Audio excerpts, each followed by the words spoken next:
मेरा नाम दीपक सिंह है, आप सब लोगों को पता है। मैं अभी फ़िलहाल रांची में रहता हूँ और जब मैंने 2017 अप्रैल में मैंने स्टार्ट किया था एनर्जिक बिजनेस, और तब से लेकर आज तक जर्नी शुरुआत की जर्नी बहुत अच्छी रही। 6 से 2 में बहुत फास्ट गया, फिर 6 से 2 पे जाके अटक गया, फिर डैश 2 में भी बहुत दिनों से लंबा, जो मुझे अभी डैश 4 डैश 5 होना चाहिए था, बट एनीवे भगवान की मर्जी। मुझे ये भी लगता है कि भगवान कई बार ना आपको चुनौतियां देते हैं, संघर्ष देते हैं, ताकि आप परिपक्व बन सके। और फास्ट सक्सेस जो है ना, कई बार ईगो दे जाता है। ठीक है, फिर आप सक्सेस की वैल्यू नहीं कर पाते हैं। और अगर धीरे धीरे आप सफल होते हैं ना, तो आपका कैरेक्टर बिल्ड होता है। तो मैं उसके लिए भी धन्यवाद देता हूँ भगवान को कि भगवान ने मुझे 2-3 साल डिले कर दिया। ठीक है, इन 2-3 सालों में मेरा कैरेक्टर बिल्ड हुआ, और आज मैं उन लोगों की तकलीफ समझ पाता हूँ जो वने हैं, जो टूए हैं। ठीक है, उनकी तकलीफ समझ पाता हूँ। वरना क्या होता है ना, कई बार आपको दो अच्छे लोग मिल गए, फटाफट काम हो गया, तो आप दूसरों की तकलीफ नहीं समझ पाते हैं, जो लोग अभी स्टार्टिंग फेज में हैं। और हर बिजनेस की तरह इस बिजनेस में भी स्टार्टिंग थोड़ा चैलेंजिंग होता है, और वो डिपेंड करता है कि आपकी तैयारी कितनी है। तो एनर्जिक बिजनेस को मैं एंजॉय करता हूँ। आज भी मुझे दुनिया का सबसे बेहतरीन बिजनेस यही लगता है, और इसलिए मजे मजे में ही सब कुछ हुआ है। ज्यादा कुछ स्ट्रेस वाला काम मैंने नहीं किया है। और मैं आपको भी यही मैसेज देना चाहूंगा कि इस काम को अगर आप एंजॉय करने लगेंगे ना, अगर आप लोगों से मिलने में, बात करने में, जूम मीटिंग में सेमिनार्स में, मीटिंग्स में, आरटीपी में अगर आप एंजॉय करते हैं, तो जर्नी आसान भी हो जाती है और मजे मजे में ये जर्नी पूरी हो जाती है। तो यहाँ जितने भी लोग बैठे हैं, तो सबसे पहली बात तो ये है कि मैं अज्यूम करता हूँ कि आप बिजनेस में इंटरेस्टेड हैं। क्योंकि अगर आप बिजनेस में इंटरेस्टेड नहीं होते तो पीपी सिंह जी की बड़ी टीम में से ये कुछ लोग नहीं बैठते यहाँ पे। आप उनको चंद लोगों में से हैं। हाँ, ऑब्वियस है कि सुबह का टाइम है, कई बार 7 बजे, कई ऐसी फैमिली प्रॉब्लम्स होती है कि सुबह के टाइम में लोग नहीं बैठ पाते हैं। कई सीरियस लोग भी नहीं बैठ पाए होंगे, जो बहुत सीरियसली बिल्ड कर रहे हैं इस बिजनेस को। लेकिन आप सुबह 7 बजे रेडी होकर जूम मीटिंग पे आए हैं, तो इसका मतलब है कि आप इंटरेस्टेड हैं एनर्जिक बिजनेस में। ठीक है, अगर आप इंटरेस्टेड नहीं होते तो बहुत सारे लोग पीपी सिंह जी की टीम में हैं जो पानी पी रहे हैं, मस्त हैं अपने घर में, उनको जूम पे आने की कोई जरूरत ही नहीं है। तो आप आए हैं तो मैं अज्यूम कर रहा हूँ, और इसलिए मेरा जो भी टॉक होगा वो बिजनेस से रिलेटेड ही होगा। ठीक है, और मैं बहुत कोर में मेरी ये बिलीव है कि हम लोग फ्रेंचाइजी बनाने के बिजनेस में हैं। ठीक है, फ्रेंचाइजी नेटवर्क डेवलप करने के बिजनेस में है, मशीन बेचने के बिजनेस में नहीं है। और मैं अपनी बात करूं, मैं मशीन बिल्कुल नहीं बेचता हूं। मैंने आज तक किसी यूजर को अप्रोच नहीं किया है। जो यूजर हो सकते हैं, बहुत बड़े आदमी हैं, बहुत बड़े उद्योगपति हैं, ऐसे लोगों को मैंने टच नहीं किया है। लोग करते हैं, करना चाहिए, मैं मना नहीं कर रहा हूँ, बट मेरे साथ परिस्थितियां अलग थी। ठीक है, क्योंकि मैं पहले से भी 15 साल से नेटवर्क मार्केटिंग कर रहा था, तो मेरे पास नेटवर्क मार्केटिंग करने वाले लोगों की लिस्ट थी। तो मैंने सीधा बिजनेस और प्रोडक्ट की बात करके बिजनेस को खड़ा किया है। लेकिन ये डुप्लीकेबल नहीं है, ये कॉपी नहीं कर सकते आप। आपको यूजर्स के थ्रू भी गुजरना पड़ेगा। ठीक है, और उन्हीं में से डिस्ट्रीब्यूटर्स निकालना पड़ेगा। तो परिस्थितियां अलग अलग होती हैं। तो सबसे पहले मैं आपको ये बताना चाहता हूँ कि मैं आखिर नेटवर्क मार्केटिंग को मैंने क्यों चुना। और ये बात आप रिलेट करेंगे, क्योंकि आप लोगों में से बहुत सारे लोग मेरे बैकग्राउंड वाले हो सकते हैं। देखिए, मैं बचपन से ना, मैंने पैसों की थोड़ी तकलीफ देखी थी अपने घर में, और इस वजह से जब मैं 10th पास हुआ, तो कुछ उतार चढ़ाव जो फैमिली में बार बार पैसों की देखने को मिली, तो मेरे मन में ना एक बात घर कर गया था कि पैसा बहुत इंपॉर्टेंट है, और पैसा बहुत कमाना चाहिए, ताकि ये जो रोज रोज की प्रॉब्लम्स है उससे हम निकल सके। तो मैं ये एक शब्द में अगर कहूँ तो मैं एम्बिशियस बन गया था। मेरी कुछ महत्वाकांक्षाएं थी पैसों को लेकर, और इसीलिए मैंने बहुत कम उम्र में, 19 साल की उम्र में मैंने प्राइवेट जॉब स्टार्ट कर दिया था। मजबूरी भी थी और महत्वाकांक्षा भी थी। 19 साल की उम्र में दुनियादारी का कुछ पता नहीं था, तो 10 साल तक मैंने जॉब किया। और जब मुझे रियलाइज हुआ 7-8 साल जाने के बाद जॉब में, कि जॉब से मेरे जैसे प्रोफाइल का आदमी कुछ बड़ा नहीं कर सकता है, तो मैंने फिर बिजनेस पे ट्राई किया। और 1 साल के बिजनेस करने में ही, जिसको हम लोग बिजनेस बोलते हैं, ठीक है, बाद में मुझे यह भी पता लगा कि अगर आपके 500 एम्प्लॉय नहीं है तो वो बिजनेस नहीं है, वो सेल्फ एम्प्लॉयड श्रेणी का काम है। यानी आप कोई किराने की दुकान खोल लो, या आप कोई छोटी मोटी एजेंसी ले लो, या आप कोई मेडिसिन की शॉप खोल लो, तो हम लोग उसको बिजनेस बोलते हैं। लेकिन बाद में मैं जब इकोनॉमिस्ट की बहुत सारे इकोनॉमिस्ट की बुक्स पढ़ने लगा, तो मुझे रियलाइज हुआ कि वो तो बिजनेस था ही नहीं। वो एक्चुअल में सेल्फ एम्प्लॉयड कैटेगरी का एक काम था, जिसका सब कुछ जिम्मेदारी मेरे ऊपर थी। तो उसको करके भी मैंने देखा, क्योंकि मेरे पास बिजनेस खड़ा करने के लिए पूंजी नहीं था, ठीक है, और नॉलेज भी नहीं था, और साहस भी नहीं था कि मैं बहुत बड़ा कुछ कर सकूं। तो छोटा सा बिजनेस स्टार्ट किया सेल्फ एम्प्लॉयड श्रेणी का, और वो साल भर में ही मुझे पता लग गया कि ये जॉब से भी बुरी हालत है इसमें। तो मैंने उसको फिर वही चलते चलते मुझे नेटवर्क मार्केटिंग का परिचय मिला। और मेरे एक भाई ने, उस जमाने में सन 2000 की बात बोल रहा हूँ, उस समय बहुत अच्छा पैसा नेटवर्क मार्केटिंग से कमाया। तो एक रियल एग्जाम्पल देखने के बाद मुझे लगा कि कुछ तो है जो मैं समझ नहीं पा रहा हूँ। तो मैंने कुछ बुक्स का सहारा लिया, जैसे सवाल ही जवाब है और बिजनेस स्कूल, 2 किताबें मैंने शुरुआत में पढ़ी।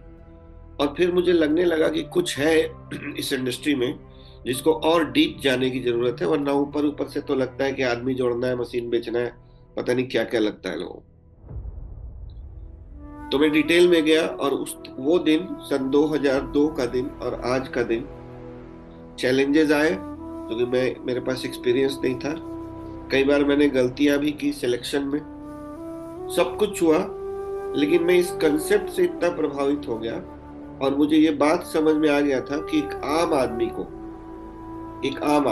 आदमी मैं किसको बोल रहा हूं, जिसके पास वो एकेडमिक्स में बहुत अच्छा नहीं कर पाया, ठीक है।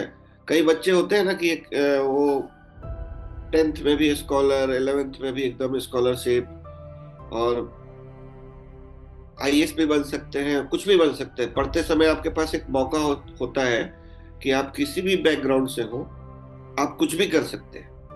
लेकिन वो मौका आपका चूक गया, मान लो आप उस समय सीरियस नहीं थे, आपको समझ में नहीं आई, बात आपसे निकल गई हाथ से, लेकिन आप एम्बिशियस हो, कुछ करना चाहते हो लाइफ में। तो दूसरा क्या होता है कि कई बार ना आप बॉर्न टैलेंटेड होते हैं। कुछ बच्चे आप देखते होंगे कि गरीब घर में भी पैदा हुए, लेकिन लता मंगेशकर की आत्मा है उसमें, वो सुरीला गाना गाने लग गए।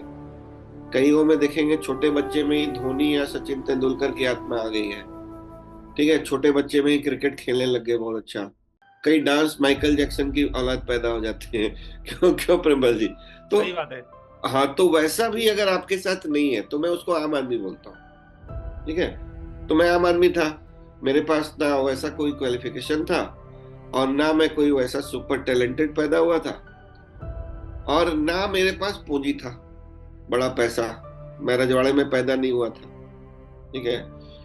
तो ये तीनों अगर आपके पास नहीं है, और अगर आप एम्बिशियस हैं, तो यकीन मानिए network marketing one of the best तरीका है कि आप यहां से कुछ बड़ा कर सकते हैं। तो मेरे लिए मुझे एक विकल्प दिखा सन 2002 में, और वो दिन और आज का दिन, मैंने नेटवर्क मार्केटिंग के अलावा कोई काम मेरे से होगा ही नहीं, मैं लिख के दे सकता हूँ कि मेरे से नहीं होगा, ठीक है। क्योंकि इसमें जो मजा है ना वो कहीं मजा नहीं है, जो फ्रीडम है वो कहीं फ्रीडम नहीं है। किसी भी तरह की रिस्पॉन्सिबिलिटी नहीं है, रिस्क नहीं है, ठीक है, आपकी मर्जी है सब कुछ। तो मैं अब करते करते जब आपका एक्सपीरियंस बढ़ता है तो मुझे इनेजिक मिला, और उसी एक्सपीरियंस के दम पे मैंने इनेजिक को चुन लिया। आप में से ज्यादातर लोग होंगे जिनको किसी न किसी ने शुरुआत में पुश किया होगा, फॉलो अप किया होगा 3 महीने तक। लेकिन मैं वैसा व्यक्ति था कि जिसको जिसने बताया ना मुझे फोन पे एक लाइन बताया था कि कंपनी का प्रोडक्ट बहुत अच्छा है, जापान की कंपनी है, उस आदमी ने आज तक मशीन नहीं खरीदी है, ठीक है। और मुझे सिर्फ नाम पता लगा, और मैंने सुना कि जापान की उस समय 42 साल पुरानी कंपनी थी। तो मैं दौड़ के 550 किलोमीटर जाके और सुदेश सर से मैंने प्रेजेंटेशन लिया और बिजनेस प्लान देखा। और शुरुआत में पैसों की, थोड़ा सा पैसे की दिक्कत तो नहीं बोलूंगा क्योंकि मैं कमा रहा था पैसा, लेकिन रिस्क फील हो रहा था कि कहीं पैसा फंस गया तो, प्रोडक्ट काम नहीं किया तो हमने 4 लोगों ने मिलकर एक मशीन खरीदी, ठीक है। और ये डिसाइड हुआ कि मेरे घर पे मशीन लगेगी और आप लोग पानी पियेंगे, और अगर मशीन अच्छी निकल गई तो अगले महीने आप ले लेना, मैं आपके पैसे रिटर्न कर दूंगा। तो यही करार पे हम लोग 4 लोगों ने मिल के मशीन ली, और वहां से सिंपल काम हम लोगों ने किया। शुरू में डेमो किट नहीं था तो वीडियो दिखाना शुरू किया। वीडियो दिखा दिखाई गई, 4-5 सेल मैंने पहले महीने कर लिया था, ठीक है। क्योंकि मेरे साथ वैसे लोग थे, मैंने उनको बताया और कॉन्फिडेंस के साथ बताया कि प्रोडक्ट बहुत अच्छा है, कंपनी बहुत अच्छी है, मैं सीरियस हूँ, करने जा रहा हूँ, आप आ जाओ। तो कई लोगों को लगा कि भाई शुरुआत में जुड़ जाएंगे तो अच्छा हो जाएगा मेरा भी, तो वो आ गए। और मेरा करीब करीब 3 महीने के अंदर 4A भी हो गया था बिना डेमो दिखाए। मुझे डेमो वो नहीं आता था, इसलिए मैं बोलता हूँ कि डेमो कंपलसरी नहीं है, करना चाहिए, बट कई बार ना आपकी गुडविल अच्छी है और तो आप वीडियो दिखा के भी काम कर सकते हैं। 3 महीने बाद जब मुझे लगा कि अब थोड़ा टूल्स वूल्स थोड़ा लोगों को सिखाना है, तो फिर मैंने प्रॉपर काम स्टार्ट किया, और 14 महीने में 6 हुआ। मैं बहुत खुश था, पैसा भी अच्छा मिला, और 20 महीने में, नेट 6 महीने में 6 से 2 भी हो गया। अब यहाँ पे मेरे को अंदर थोड़ा सा, मेरे अंदर ईगो आ गया कि मैं तो अब बहुत बड़ा आदमी बन गया, अब अगले साल -2 और अगले साल -3, अब क्या है, अब तो टीम काम करेगी। ये सब थोड़ा सा ईगो आया, प्रॉब्लम्स आई, कुछ लोगों से मिसबिहेव भी कर दिया मैंने। और फिर जो है भगवान ने मेरे को सबक देना शुरू किया, और 6 से 2 पे मैं 3 साल अटका, ठीक है। और करीब करीब 3 साल से -2 पे भी अटका हुआ हूँ, ठीक है। तो भगवान ने सिखाने के लिए मुझे यहाँ पे रोका, और इसको मैं अच्छा मानता हूँ। अब मेरे अंदर बहुत सारा सुधार हो गया है, और सुधार करता जा रहा हूँ दिन ब दिन। तो ये मेरी जर्नी थी शॉर्ट में। तो आ, दीपक साहब, मेरे इसी उसमें आपकी जर्नी से रिलेटेड कुछ क्वेश्चन भी हैं, तो वो भी हाँ। आपके साथ। तो आपका ये कहने का मतलब है कि यदि फास्ट जर्नी हो जाए या फास्ट आपकी सक्सेस हो जाए, तो इसमें हमें कई बार अपने साथियों के साथ मिसबिहेव, या कई बार हमें ईगो, या कई बार हमें ऐसा नहीं लगना चाहिए कि अब तो सब लोग टीम काम करेगी और हम बैठ जाएं। ये हो जाता है कई बार, इसलिए मैं मना कर रहा हूँ कि ऐसा होने मत देना आप लोग। पहले ना हम लोग शिक्षक होता था किसी का तो सिर्फ सेलिब्रेट करते थे। मेरे हाँ। शिक्षक को भी बहुत सेलिब्रेट किया गया था, लेकिन मैं पहले दिन अब सेलिब्रेशन करता हूँ, बधाइयाँ देता हूँ, और दूसरे दिन शिक्षक को समझाना बहुत जरूरी है कि अभी आप, कुछ नहीं हुआ है, अभी आप मैट्रिक पास हुए हो, और यहाँ पे जो ग्राउंड वर्क है वो मत छोड़ना। रिस्पॉन्सिबिलिटीज आपकी उल्टा बढ़ गई है, क्योंकि 100 लोगों ने मिलकर आपको शिक्षक बनाया है। उन 100 लोगों के प्रति आपकी जिम्मेदारी होनी चाहिए, उनके साथ काम करना चाहिए और ग्राउंड वर्क करना चाहिए, ग्राउंड वर्क नहीं छोड़ना चाहिए, ठीक है। कम से कम 6 से 2 जाने तक तो ग्राउंड वर्क बिल्कुल मत छोड़ो, और 6 से 2 पे जाने के बाद आपको काम बदल जाएंगे आपके, मेहनत नहीं कम होगा। लोगों को कई बार ये भी, मेरे दिमाग में ये भी था कि चलो अब 6 से 2 हो गया, अब चिल करते हैं आराम से। तो चिल नहीं करना है, चिल करोगे धंधा नीचे की तरफ जाने लगेगा, ठीक है। तो लगातार अगर मोमेंटम टूट गया ना एक बार, तो फिर लंबा समय लग जाता है मोमेंटम बनाने में। तो इन गलतियों से आप लोग सीख सकते हैं। घमंड मत आने दीजिए, घमंड भी आने लगता है, ठीक है ना। किसी को आप कई बार डांट देते हैं, मिसबिहेव कर देते हैं, ये सब नहीं, गलती से भी नहीं करना चाहिए। जितनी विनम्र जितना आपका पोजीशन बढ़ता है ना, उतना आपको विनम्र बनते जाना है। इसलिए भगवान कई बार ना आपको चैलेंज से गुजारते हैं ताकि आप दूसरों का दर्द समझ सकें। अगर आपके जीवन में कोई दर्द हुआ ही नहीं है तो फिर आप किसी का दर्द कैसे समझेंगे, ठीक है। तो अब मैं कुछ सवाल है तो बताइए प्रेमपाल जी, नहीं तो मैं नेक्स्ट बात करना चाहूंगा कि अगर नेटवर्क मार्केटिंग सबसे दुनिया का अच्छा काम है उन लोगों के लिए। देखिए इस दुनिया में ना दो कैटेगरी है लोगों की। एक है 95% लोग जो हमारे आपके जैसे हैं, जिनके पास कोई हाई क्वालिफिकेशन नहीं है और बॉर्न टैलेंटेड भी नहीं पैदा हुए हैं, सुपर टैलेंटेड, और पैसे भी नहीं है। तो उन 95% में से बहुत सारे लोग तो संतुष्ट हो गए कि चलो लाइफ ऐसी है, ऐसे ही हमको जीना है, मेरी किस्मत में यही है। लेकिन अगर आप वैसे नहीं हैं, आप एम्बिशियस हैं, तो आपके लिए नेटवर्क मार्केटिंग एक बहुत बढ़िया तरीका है, जहां पे आप अपनी लाइफ में जो कुछ भी सोचेंगे वो कर सकते हैं। लेकिन मुझे तो 20 साल लग गए, अभी भी वो नहीं हो पाया जो मैं चाहता हूं। तो इसके पीछे मेरी सिलेक्शन की गलतियां रही, क्योंकि मैं अनजान था। आप लोग जो लोग भी फर्स्ट टाइम इमेजिन कर रहे हैं ना, मैं उनको हमेशा लकी मानता हूं कि आपने पहली बार में आपको इमेजिन मिल गया या आपने चुन लिया, आपको भगवान ने बुद्धि दी, ठीक है। मेरे को भगवान ने उस समय बुद्धि नहीं दी, संघर्ष लिखा हुआ था, तो मैं हर 3-4 साल बाद मुझे कंपनी बदलनी पड़ी। तो कंपनी का सिलेक्शन सही करना, ये मेरे को समझते समझते टाइम लग गया। और जब मैंने इनेजिक को चुना ना, तो मेरे पास कुछ क्राइटेरिया था कंपनी चुनने का, क्योंकि कंपनी को मैंने चुना है, आपको पता है, किसी ने फोर्स नहीं किया मुझे ज्वाइन करने के लिए। तो चुनने का जो सबसे पहला प्रक्रिया होना चाहिए कि कंपनी कितनी पुरानी है। पहले मैं क्या सोचता था कि कंपनी कितनी नई है उसमें जुड़ जाओ, उल्टा सोचता था, ठीक है। तो अनुभव ने ये सिखाया कि चाहे ट्रेडिशनल हो या नेटवर्क मार्केटिंग की कंपनी हो, पहला 5 साल उसका बहुत खतरनाक होता है और 90% कंपनियां बंद हो जाती है, चाहे वो ट्रेडिशनल की हो या नेटवर्क मार्केटिंग की। तो हम रिस्क क्यों लें? क्योंकि नेटवर्क मार्केटिंग में सिर्फ पैसों का रिस्क तो नहीं होता है, ठीक है। आप पैसे देते हैं, आपको प्रोडक्ट मिल जाता है, कोई बड़ा काम नहीं है। यहाँ पे हमारी कंपनी में सबसे हाई टिकट सेलिंग में हम लोग हैं, तो भी 3 लाख रुपए की बात है, नहीं तो 1000, 2000, 5000 का सामान आप खरीदते हैं।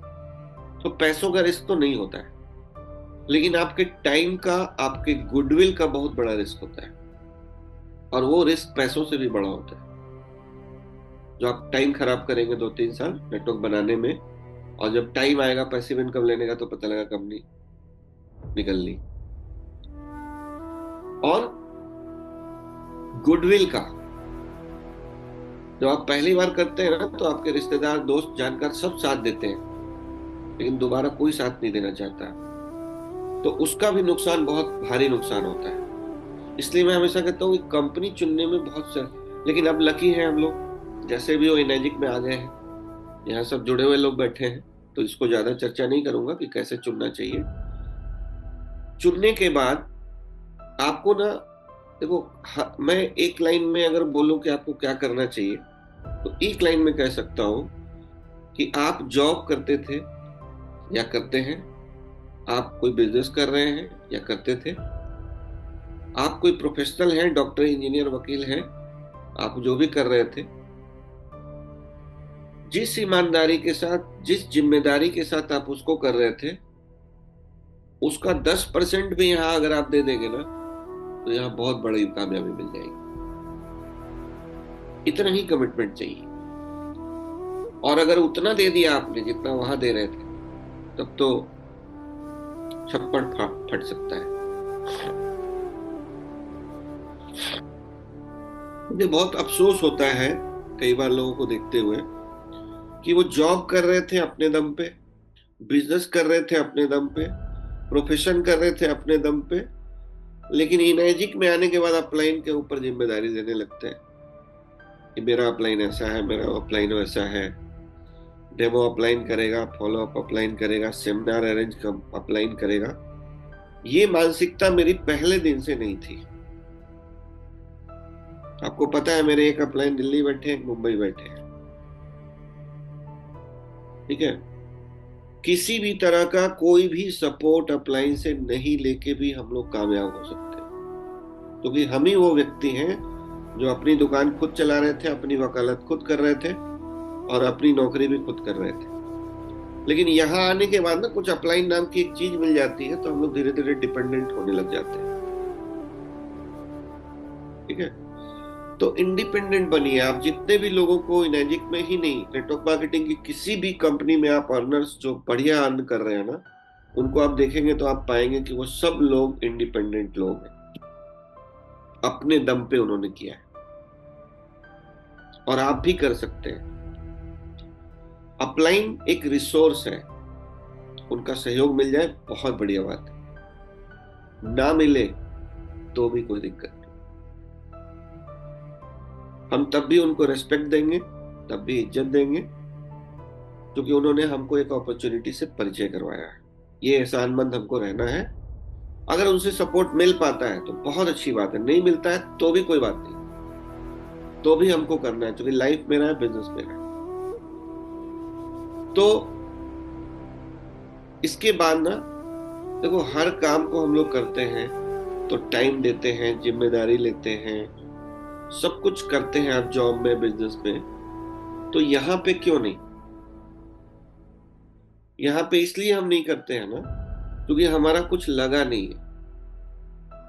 अभी मान लो 50 लाख रुपए आपने दुकान में लगा दिए, तो आप टाइम पे शटर खोलोगे, टाइम पे शटर डाउन करोगे, क्योंकि कस्टमर मेरे इधर से उधर ना चले जाए। लेकिन यहाँ पे आप टाइम पे नहीं करते हो। वहां पे आप ना मंथली एम्प्लॉय रखोगे, बिजली का बिल पे करोगे, रेंट पे करोगे, सब करोगे आप। लेकिन यहाँ सेमिनार का एक टिकट खरीदने में हमारा, हमको लगता है कि गलत हो रहा है मेरे साथ। हम चाहते हैं कि अपलाइन सेमिनार ऑर्गेनाइज कर दे और मेरा काम चल जाए। कोई भी बिजनेस बताइए सर, जहां पे आप छोटा मोटा दुकान भी करेंगे, तो क्या वहां पे मंथली एक्सपेंसेस नहीं होंगे आपके? क्या पूरा पैसा आप खा जाओगे? जितना पैसा बिका, मान लो 5,000 का माल बिका, तो 5,000 खा जाओगे? नहीं खाओगे सर। आपकी कोशिश होगी कि पूंजी रिटर्न हम उसमें डालें। तो इनर्जिक में तो किसी तरह का ना स्टॉक रखना है, ना दुकान करना, ना ऑफिस करना है। तो यहाँ जो इनकम आ रही है आपकी, उसका कुछ हिस्सा आपको डेवलपमेंट के ऊपर, ग्रोथ के ऊपर खर्च करना चाहिए ना सर। किसी को अगर लगे कि नहीं करना चाहिए, तो मेरे को नो लिख दीजिएगा नीचे में, ठीक है, कि नहीं नहीं नहीं नहीं करना चाहिए, ये अपलाइन को करना चाहिए। तो जो लोग सर ग्रोथ पे खर्च नहीं करेंगे ना, रिटर्न पैसा नहीं डालेंगे बिजनेस में, उनका बिजनेस नहीं चल पाता है। देखिए एनर्जिक में ना, इस बात को गहराई से अगर आप समझेंगे, बिजनेस, पहली बात तो आप एक बात जानते हैं कि 5% लोग पूरी दुनिया में जो अमीर हैं, वो सब लोग या तो बिजनेस करते हैं या इन्वेस्टमेंट करते हैं। तो इन्वेस्टर बनना तो बात की बात है, पहला लक्ष्य है बिजनेसमैन बनना।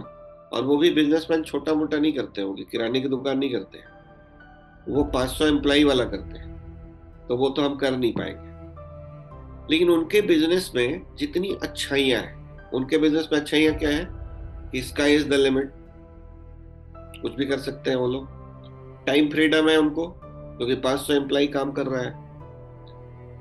टाइम का लेवरेज हो पा रहा है उनके लिए, क्योंकि 500 लोगों का 8 घंटा मिल रहा है उनको, 5,000 लोगों का 8 घंटा मिल रहा है उनको, ठीक है।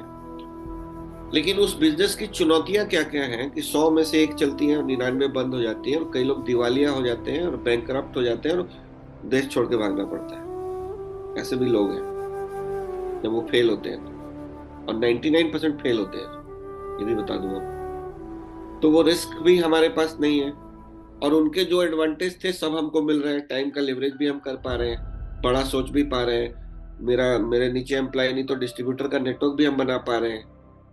सारे फायदे आपको मिल रहे हैं। और प्रॉब्लम जो उनकी है रिस्क और पूंजी लगाने की, स्टॉक रखने की, री इन्वेस्टमेंट करने को, सब कुछ हट गया है आपका। एम्प्लॉय का झमेला, टेंशन कुछ भी नहीं है आपके पास। तो एक ऐसा बिजनेस हमारे हाथ लग गया है जिसमें 90% जो प्रॉब्लम्स होती हैं बिजनेस की, बड़े बिजनेस की, वो सब कंपनी ने संभाल रखा है। और हमको सिर्फ एक काम करना है, लोगों को प्रोडक्ट और बिजनेस इंट्रोड्यूस करना है। और जो हमारे काम के लोग होंगे उनके साथ काम करके हमको अपना एक नेटवर्क बिल्ड करना है। अब बताइए इससे आसान दुनिया में कौन सा काम मिलेगा। इसलिए मैं कई बार कहता भी हूँ कि अगर इनर्जिक आपसे नहीं हुआ ना, तो फिर आप कॉम्प्रोमाइज कर लो और अपने बीवी बच्चों को बोल दो कि मेरे से कुछ बड़ा काम नहीं होने वाला है। इससे आसान नहीं मिलेगा, इससे बढ़िया प्रोडक्ट नहीं मिलेगा। ठीक है, अगर आपसे ये भी नहीं हो पा रहा है ना, तो ठीक है, सीखो। 6 महीना लग सकता है, 1 साल लग सकता है। अब मैं 1 साल में सीख से गया था, आप 2 साल में सीख से जाओ, सीखो, अपने आप को ग्रो करो। तो ये कंपनी का काम तो हो रहा है, प्रोडक्ट बिक रहा है, सबके लिए सेम प्लान है, सबके लिए बिजनेस प्रोडक्ट सेम है। आपसे नहीं हो रहा है तो प्रॉब्लम तो आपके अंदर है ना। तो अगर आपके अंदर प्रॉब्लम है तो अपने ऊपर काम कीजिए, लेकिन इसके अलावा आपके पास कोई विकल्प नहीं है। अगर आप एम्बिशियस हो, एम्बिशियस नहीं हो तो कोई दिक्कत नहीं है। तो अगर इस बिजनेस को अगर आप नहीं कर पाएंगे तो ये बात जान के रख लीजिएगा। संतोष नायर जी की एक बड़ी अच्छी बात लगती है मुझे। उन्होंने कहा था कि अगर तेरे से ये भी नहीं हो रहा ना, तो फिर अपने बच्चों को बोल दे कि तेरा बाप नकारा है, तेरे को अच्छे स्कूल में नहीं पढ़ा पाएगा। अपनी पत्नी को बोल दे कि तेरे को वर्ल्ड टूर नहीं करा पाऊंगा मैं। ठीक है, क्योंकि मैं एक निकम्मा ये आदमी। एक्चुअली दीपक साहब आप बहुत सम्मान तरीके से बोल रहे हैं। उन्होंने और बड़ा संतोष गलत। नायर जी का ये जो कोट है ना, वो हिला देने वाला कोट है। सही बात है। तो अभी मैं संतोष नायर नहीं हुआ हूं ना, इसीलिए। वो बहुत बड़े ट्रेनर है और वो कुछ भी बोलते हैं, गाली भी देते हैं तो लोगों को बुरा नहीं लगता है। तो इसलिए ये बात समझ लीजिए, इतना आसान बिजनेस है। अब यहाँ पे हमें कुछ हम लोग 10-20 हजार 50 हजार की नौकरी के लिए किताबें पढ़ते हैं, तो क्या यहाँ पे करोड़पति बनने के लिए किताब नहीं पढ़ सकते? कुछ किताबें पढ़िए। अब कुछ लोग बोलेंगे नहीं नहीं सर, मैं तो बचपन से किताब नहीं पढ़ता हूँ, आदत ही नहीं है मेरी। तो आदत ठीक कर लो भाई, ठीक है, कुछ किताबें पढ़ो, गोप्रो पढ़ लो 10-20 बार। मैं ज्यादा किताबें नहीं बोलता हूँ, एक किताब को 10-20-50 बार पढ़ो, एकदम आत्मसात कर लो, उसको इम्प्लीमेंट कर लो, एक्शन में ले आओ, काम हो जाएगा। तो कुछ किताबों को बार बार पढ़ो, माहौल बनाओ अपनी टीम में कि अगर बुक्स रीडिंग की हैबिट नहीं है तो सबके साथ बैठ के पढ़ लो। एक चैप्टर आप पढ़ो, एक चैप्टर मैं पढ़ता हूँ, ऐसे करके एक दूसरे से डिस्कस भी कर सकते हो। उस पर माहौल बनाइए पढ़ने का भी। पढ़ना मुश्किल काम है, करना तो चाहिए। जानकारी नहीं होगी तो कैसे बात करेंगे हम लोगों से? कोई बोल देगा नहीं नहीं नेटवर्क मार्केटिंग बहुत खराब चीज है, तो आप हथियार डाल दोगे फिर। कैसे अच्छा है, आप कैसे बता पाओगे? तो ये चीजें पढ़ने से मिलती है, और या तो सीख के मिलती है, एक्सपीरियंस है। तो कुछ किताबें पढ़िए और कुछ सिंपल सिंपल स्किल्स हैं। क्योंकि देखिए इनर्जिक बिजनेस जो बनाया गया है ना, ये कोई तुर्रम खान लोगों के लिए नहीं बनाया गया है, ये सिंपल लोगों के लिए बनाया गया है। सिंपल लोगों की क्या आदत होती है सर? बातचीत तो करने की आदत है ही हमारी, बातचीत करने की आदत तो है ना हमारी बचपन से, तो बातचीत ही करना है। अच्छा, हम लोग जाने अनजाने चीजों को रिकमेंड करने की आदत तो है ही हमारी, तो उसी बेस पे बनाया गया है कि भैया फालतू का रिकमेंड करते हो, थोड़ा काम का रिकमेंडेशन कर लिया करो कि मैं पानी पी रहा हूँ, बहुत अच्छा पानी, आप भी पीजिए। मैं ये बिजनेस कर रहा हूँ, बहुत अच्छा बिजनेस है, आप भी कीजिए। रिकमेंड ही तो करना है। इसके बाद आपको कुछ इमोशनल थोड़ा मास्टरी करना पड़ेगा, क्योंकि शुरुआत में आपको नो सुनने पड़ेंगे, कई बार रिजेक्शन झेलना पड़ेगा, कई बार पेशेंस रखना पड़ेगा। तो इमोशंस पे थोड़ा कंट्रोल रखना है आपने, क्योंकि अभी तक हमको रिजेक्ट होने की ज्यादा आदत नहीं है। एक बार किसी लड़की ने मना कर दिया तो दोबारा हम लोग प्रपोज भी नहीं करते हैं। ठीक है, जबकि 10-20 बार 50 बार करना चाहिए था, क्या पता मान जाती। ठीक है, लेकिन एक बार के बाद हम लोग दोबारा नहीं करते हैं।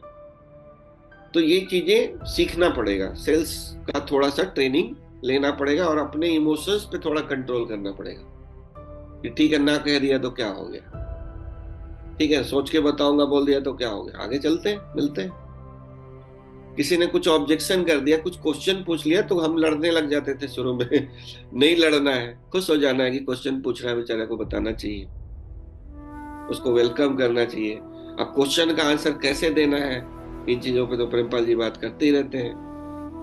ठीक है, मेरा हमेशा से रहता है कि 90% आपका वाई है, वाई एनर्जी। अगर वाई एनर्जी समझ में आ गया ना सर, तो कैसे तो कुछ लोग कैसे, कुछ लोग कैसे कैसे कैसे कैसे करके कर ही लेते हैं। इसलिए मैं हमेशा वाई की बात करता हूँ। और 10% में स्किल्स आता है, जिसमें आपको थोड़ा प्रोस्पेक्टिंग स्किल सीखना है, हाउ टू जनरेट लीड सीखना है, आपको इनवाइट कैसे करना है लोगों को, अपॉइंटमेंट कैसे लेना चाहिए, इसके ऊपर किताबें हैं, सीखिए। प्रेमपाल जी बैठे हैं, उनसे सीखिए। बहुत सारे लोग आपके लीडर हैं, मुकेश जी बैठे हैं, उनसे सीखिए। प्रेजेंटेशन में क्या करना है क्या नहीं करना है, प्रेजेंटेशन कहाँ से स्टार्ट करना है कहाँ खत्म करना है, कितना टाइम लेना चाहिए, फिर फॉलो अप में क्या करना चाहिए, ऑब्जेक्शन हैंडलिंग कैसे करना चाहिए, यही सब तो है। छोटा सा सिलेबस है, आ जाएगा, कोई बड़ा काम नहीं है। तो ये मजेदार काम है सर, मुझे तो बहुत मजा आता है। जिस दिन आप भी मजा लेने लग गए ना इस काम के, तो फिर मजे मजे में होने लगता है। इसलिए मैं सुबह 7 बजे उठ जाता हूँ, 7 बजे नहीं 5 बजे उठना पड़ता है मुझे रेडी होने के लिए। तो इसलिए उठ पाता हूँ क्योंकि इस काम में मुझे मजा आता है। ठीक है, लोगों से बात करना मेरा शौक है, पैशन है। अभी आप लोग इतने लोग बैठ के सुन रहे हैं ना, तो मैं दिल से बहुत थैंकफुल हूँ आपके लिए, क्योंकि मुझे मुझे कोई सुनता है तो मुझे बहुत अच्छा लगता है। तो मेरा काम तो हो गया ना सर। आपसे मुझे 1 रुपया ना मिले लेकिन मजा आ गया, तो क्या मजा मजा नहीं, मजे के लिए तो लोग क्या क्या कर रहे हैं। सब पैसा कमाने के बाद हम लोग मजा लेने के लिए कहाँ कहाँ चले जाते हैं, और फिर उस पैसे को बर्बाद भी करते हैं। मजे लेने के लिए ना सर, क्यों मुकेश जी, मजे लेने के लिए लोग क्या क्या कर रहे हैं। सही बात है सर। बिल्कुल सर, बिल्कुल बिल्कुल। और हमको बात करने में मजा आ गया आप लोगों से, तो मेरी मेरी दिहाड़ी तो मिल गई ना मेरे को। दिन बन गया सर, दिन बन गया, आज बात करने में मजा आ गया दिन बन गया। जी। तो हमें ना, हम काम समझने लगते हैं कि डेमो किया है, 3 डेमो किया है, 2 डेमो किया है। मैंने आज तक गिनती नहीं की मैंने कितने डेमो किए हैं। डेमो करता गया, भूलता गया, आगे बढ़ता गया, आगे बढ़ता गया, कारवां बनता चला गया। तो आप एंजॉय कीजिए इस काम को, और थोड़ा बहुत सीखना है वो सीखिए, संगत में रहिए, माहौल बनाइए। ताकि माहौल इसलिए बनाना है कि वही शुरुआत के कुछ लोग थोड़े कमजोर होते हैं, जिनका बैकग्राउंड नेटवर्क मार्केटिंग का नहीं है, या जिनका इमोशनल थोड़ा अपसेट हो सकता है ना सुनने से, उनको थोड़ा माहौल में बना के रखना पड़ेगा, नहीं तो उनकी डेथ हो जाएगी। एनी टाइम डेथ वाले पोजीशन में वो रहते हैं शुरुआत के 6 महीने। तो थोड़ा उनको माहौल अच्छा देना है, नहीं तो उनके रिश्तेदार ही उनको खा जाएंगे, बोलेंगे ये कौन सा काम पकड़ के आ गया। क्योंकि अभी भी बहुत दुख होता है कि आज भी इंडिया के अंदर नेटवर्क मार्केटिंग को वो सामाजिक दर्जा प्राप्त नहीं हुआ जो अमेरिका को मिल चुका है, जापान में मिल चुका है, मलेशिया में मिल चुका है। वो भारत में इसको सामाजिक दर्जा अभी तक प्राप्त नहीं है। अभी भी कोई नेटवर्क मार्केटिंग करने वालों को बहुत अच्छे रिस्पेक्ट के साथ नहीं देखता है, जब तक आप सफल नहीं हो जाते हो।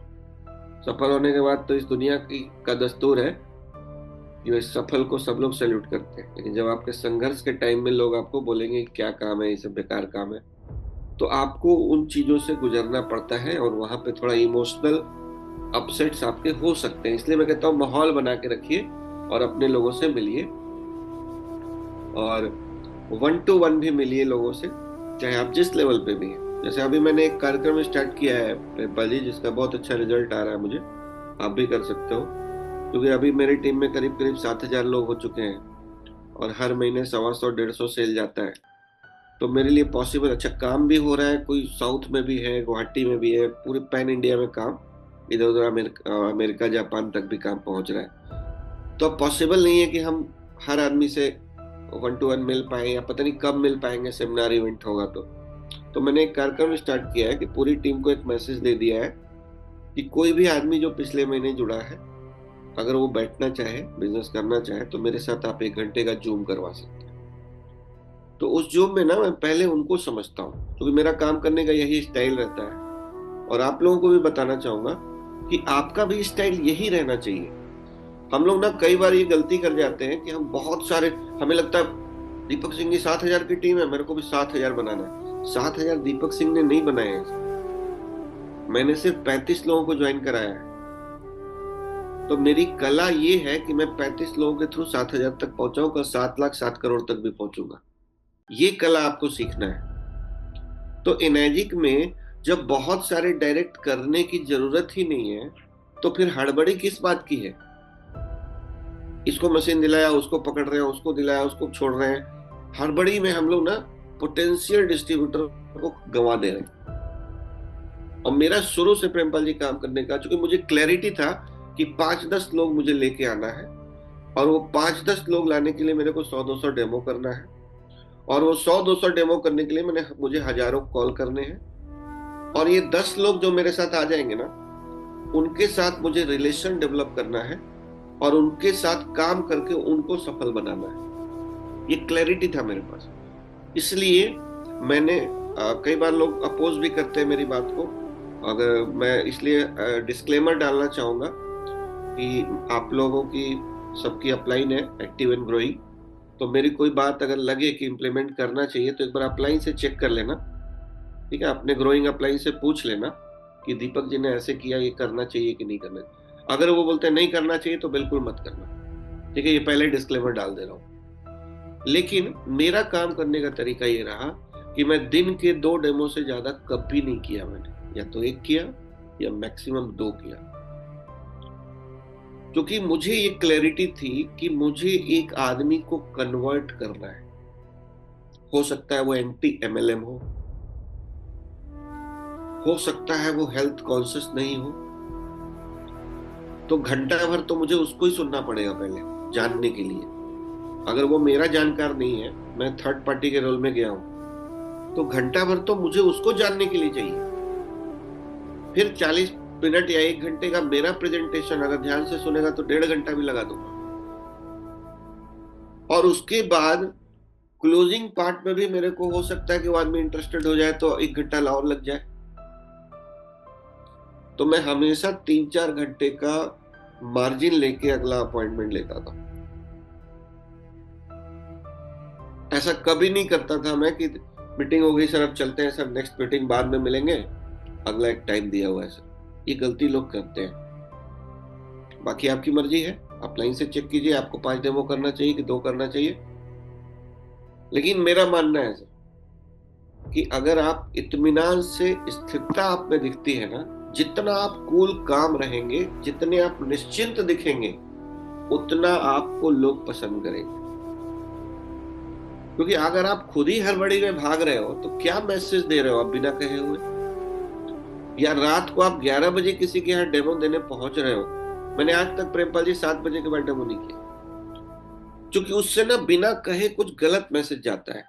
ये बहुत मेहनत का काम है, और ये रात को 11 बजे भी लोग घूमते हैं, यार मेरे से नहीं होगा, पहले ही वो अंदर से गिव अप कर जाता है। तो आपको लगता है ना कि आप जो बोलते हैं खाली वही सुनते हैं लोग, नहीं सर, आपका हर एक्टिविटी बोलता है कुछ ना कुछ।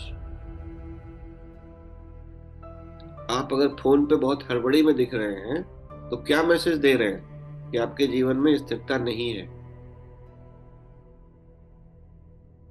आप डेमो करके तुरंत भाग रहे हैं तो क्या मैसेज दे रहे हैं? यही कि इस आदमी बेचैन है। तो मेरे जैसा चैन वाला आदमी आपके साथ नहीं जोड़ना चाहेगा, मुझे चैन बड़ा पसंद है,